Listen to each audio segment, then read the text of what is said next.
Hinahanap niya nga na ngayon kung sino ang may hawak ng video at bibilhin niya. Yan ang nakarating sa atin ngayon. Hinahanap niya ngayon kung sino ang may hawak ng video ng pulburon. Dahil bibilhin niya.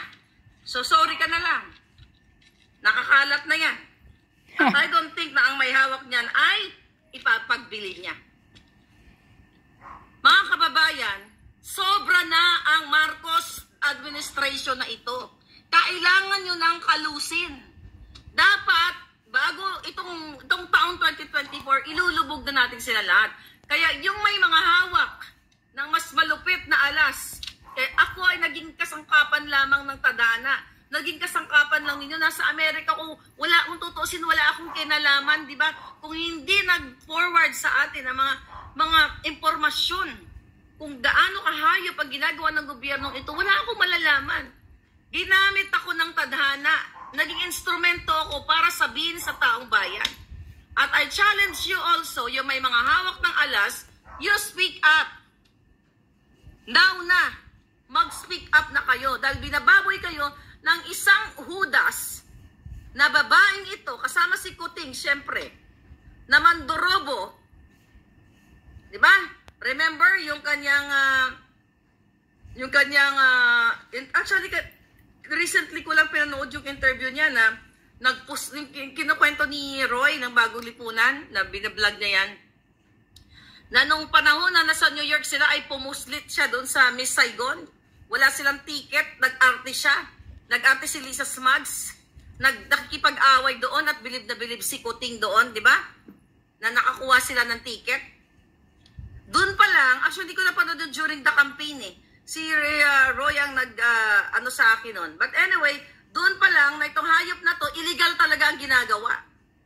Illegal ang kanyang gawain. Na kaya niyang pumuslit, makipag-away. Imagine mo makipag-away kahit wala siyang ticket para makuha niya yung gusto niya. Kaya ganito kahayop itong First Lady Ahas ninyo.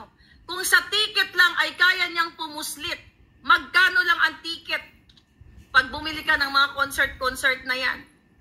How much more yung billion na hawak na nila? Nasa control ni Kuting. Isang stroke lang, okay? Isang perma lang ay makukuha na nila ang billion yung pera. At you, people, lalo na sa kaming mga ordinaryong tao, kaming walang kapangyarihan. Di ba? Wala naman kaming kapangyarihan para i-counter tong mga ito eh. I mean, in terms of legalities, filing a case, impeachment or whatever, ipakita sa taong bayan, kayo yung nakapwesto. Di ba? Kayo yung nandiyan, kayo yung may power. Kaming mga taong bayan, susunod na lang kami kapag inumpisahan nyo dyan sa Pilipinas ang laban. Actually, inumpisahan ko na nga eh. Wala na nga kayong kahirap-hirap. Dati naduwag pa nga kayo, di ba? Hindi ko naman sinabing naduwag yung iba. Pero ang iba sa inyo nag-aantay ng tamang panahon.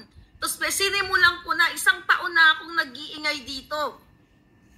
Sabi ko nga, 1, 2, 3, 4 na tao at ang mga palangga kong mga nanonood sa akin ang naging kakampi ko sa katotohanan. And now, worldwide, even the pink lang ones na sinasabi natin na, ganito, ganyan, kasama na natin sila. Even, anong kulay, even yung mga katulad nating mga pula, na dating pula na binudol, sama-sama na tayo. So, ito mga kababayan, ang ginagawa ni Lisa Smugs, naghahanap siya ngayon ng manggugurgur sa ating lahat. Even yung mga nagpo-post dyan, mga nagko-comment, especially yung mga lagi kong kasama, mga palangga, na lagi kong, kasama at na-associate sa akin. Sinususog ng mga putang inang to.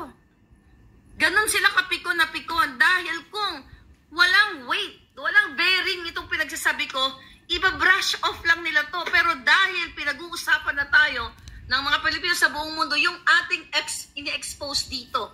Kaya naman naghahanap si Lisa Smugs ng mga taong mababayaran niya para gurgurin ako, gurgurin kayo. Diyan sa gobyerno, yung mga puting ahas ko, minaman-manan na kayong lahat.